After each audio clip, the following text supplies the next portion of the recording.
Provo, Utah.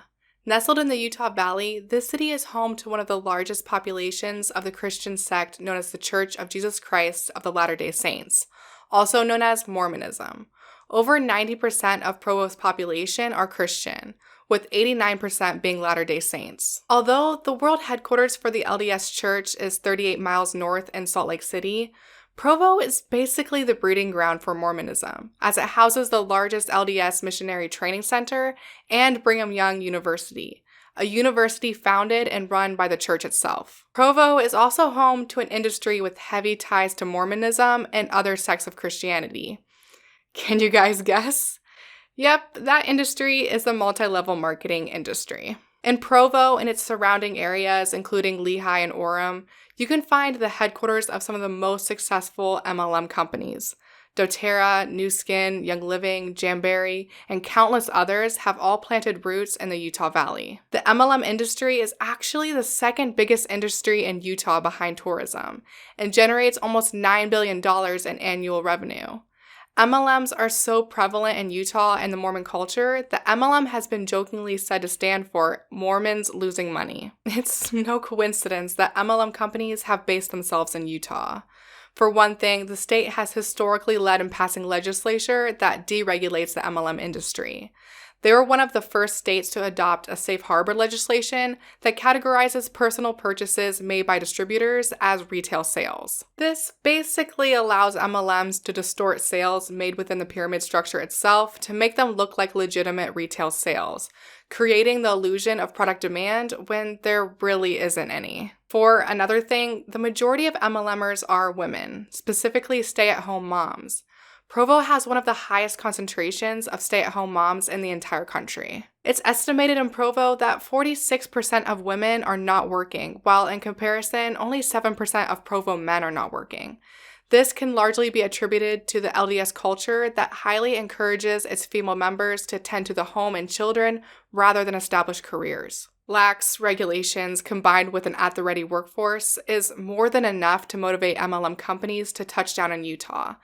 But I speculate that something even more deeply rooted in the culture of the area plays a larger role in bringing MLMs to the Beehive State. Evangelism is a core component of Mormonism, as well as a core component of many other Christian sects, referred to broadly as evangelical Christianity. Mormons and evangelical Christians are taught to readily defend their faith, as well as convert non-adherents to the faith. For example, in Mormonism, it's typical for young men to go on 2-year-long missions trips where the defenses for their faith are put to the test. These defenses for one's faith are referred to as apologetics, and in this case, specifically Christian apologetics.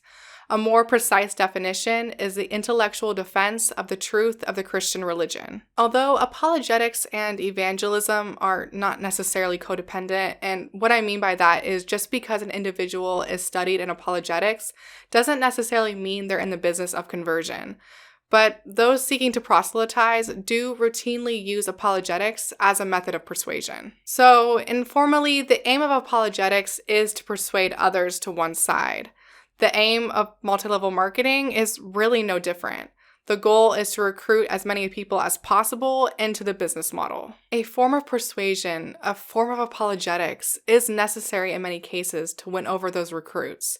And what better way to win recruits than by infiltrating communities that are already accustomed to defending and sharing their faith with others? And what's even better than that is to use the exact same persuasive arguments that these communities are already acutely familiar with. MLM companies have stolen arguments from Christian apologetics and turned them into arguments for their cause. I do want to clarify before I delve into the specific arguments that the arguments I present are not necessarily formal apologetics and are definitely not the only arguments used to defend a theistic worldview.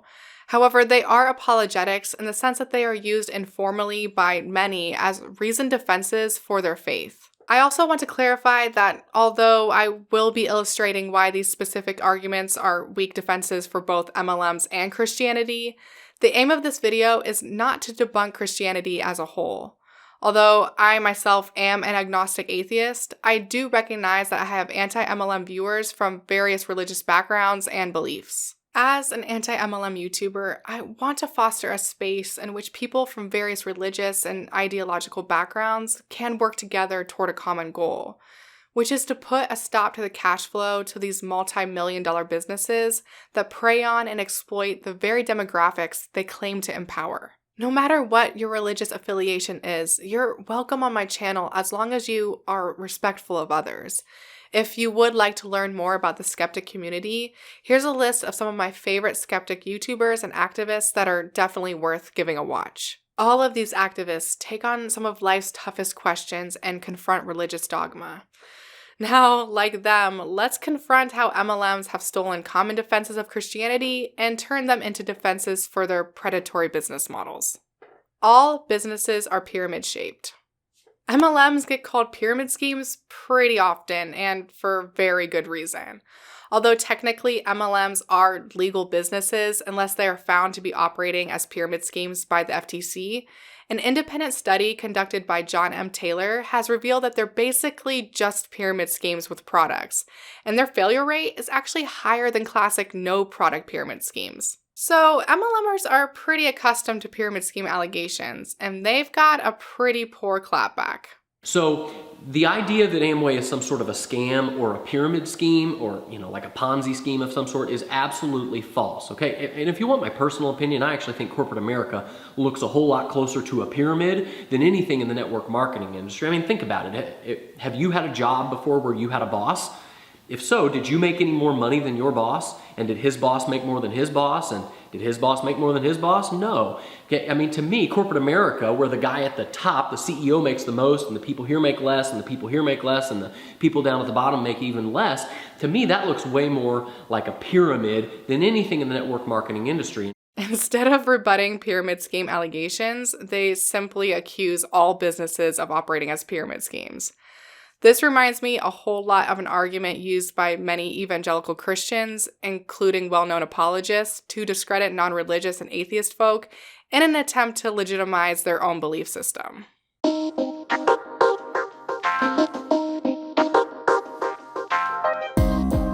People often ask me, Andy, why do you keep calling atheism a religion? Isn't atheism just a lack of belief in God? It's not a religion. Well, I'm afraid that's wrong. That actually the more you look at atheism, the more you realise it's far more than just the lack of a belief in God. Let me show you why. If atheism simply meant the absence of belief in God, the first problem is it would have some very peculiar entailments. It would mean that rocks, small kittens, rubber chickens, Richard Dawkins' left foot are all atheists because all of those things lack a belief in God. That's a very counterintuitive conclusion, and it strongly suggests that atheism is far more than just the absence of a belief in God. That can't be the definition. Some apologists insist that atheism is a religion, as if this is some sort of defense of their own faith. In order to keep their narrative intact, many maintain that everyone has faith in something and that atheists have just placed their faith in the wrong thing. It seems MLMs take the same approach. MLMers are taught to believe that if you examine things closely, you'll realize that all companies and jobs are pyramid-shaped at their core, and that MLMs are the only real pyramid-shaped companies where anyone can be actually successful. The problem with this is arbitrarily picking out similarities between two different things doesn't automatically mean they are the same thing.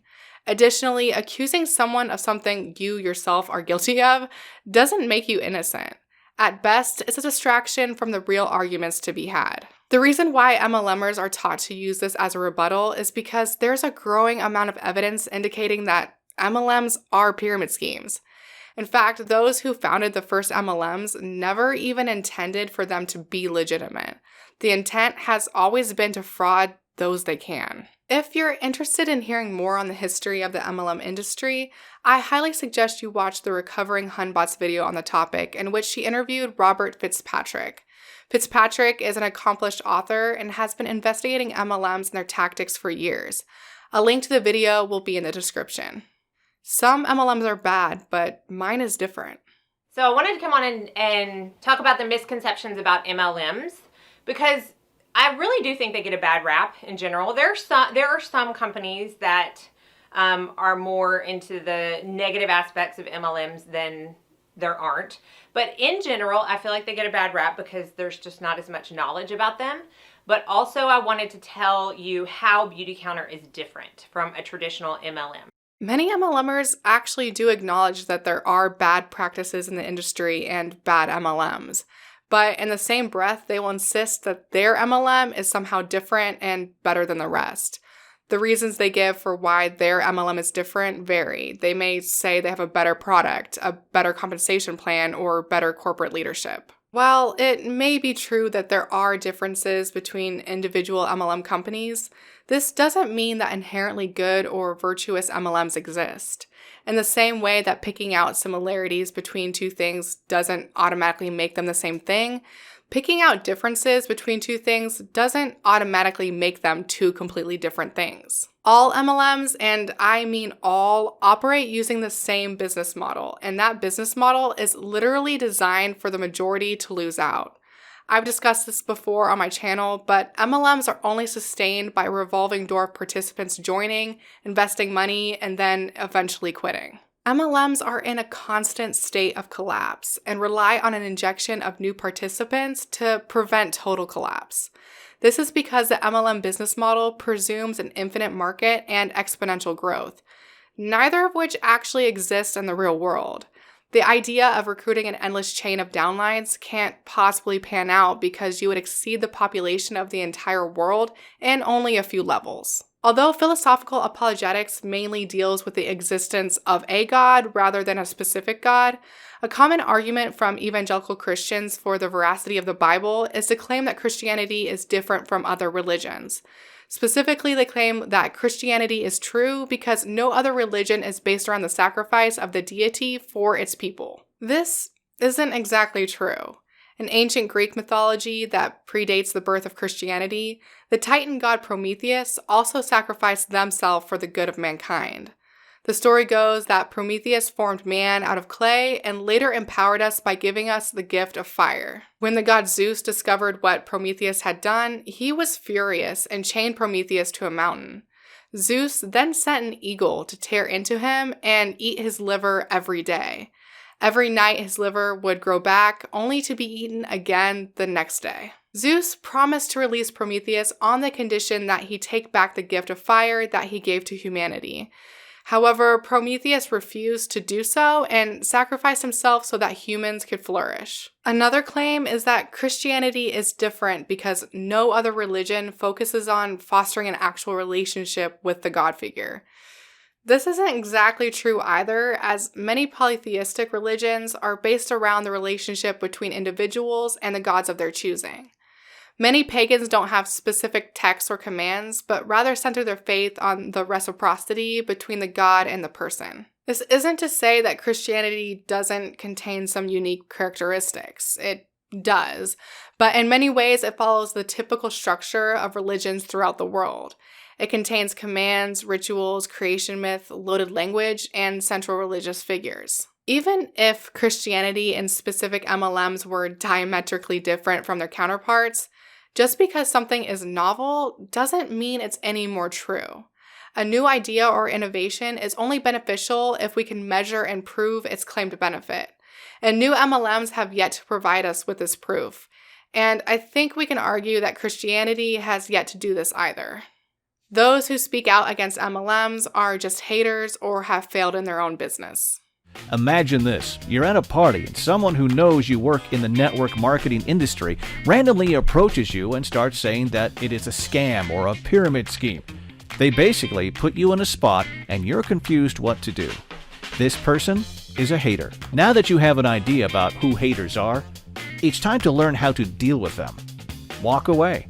This is probably the easiest thing you can do. Reps for MLMs are constantly fed the narrative that anyone who criticizes the MLM industry are just haters trying to cause trouble, or are ex-MLMers who failed to make the business model work and now they're just bitter. MLMs don't want their members to consider what those on the outside have to say, and the easiest way to prevent this from occurring is to label those on the outside as evil or sinful. This is actually a common practice of destructive cults. Dissenters of the cult are immediately labeled as heretics or sinful. This creates an insider group versus an outsider group, and anyone from the insider group who even briefly considers what the outsider group has to say will be seen as falling for sin or evil. Instead of allowing their members to consider all sources of information, MLMs only want their reps to consider their version of the information, in which the motivations of anti-MLM activists are assumed. Instead of allowing anti-MLMers to speak for themselves on what their motivations are for being anti-MLM, MLMs interject their own assumptions about anti-MLMers and call that truth. When we start to assume the motivations of those we have disagreements with instead of actually listening, this is when we lose any hope of having fruitful discourse. There's no point in debating if we purposely misrepresent the views and opinions of our opposition. This misrepresentation of the motivations of non-believers is also a common practice of the Mormon Church and evangelical Christians. Although not a full argument in itself, this misrepresentation is a tool used to defend their faith from dissenters. A common example of this can be seen in the PureFlix movie God's Not Dead. The main antagonist is a professor and outspoken atheist who instructs his students to declare that God is dead in order to pass his class. By the end of the movie, we find out that the professor is actually mad at God over the loss of his mother and comes back to Christianity right before his death. God's Not Dead perfectly illustrates the purposeful mischaracterization of atheism by evangelical Christians.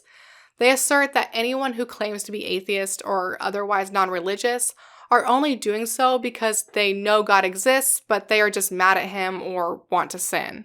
Again, just like MLMs, instead of allowing their critics to voice their own reasons behind their criticism, they make assumptions of their critics' motivations in order to keep their narrative intact.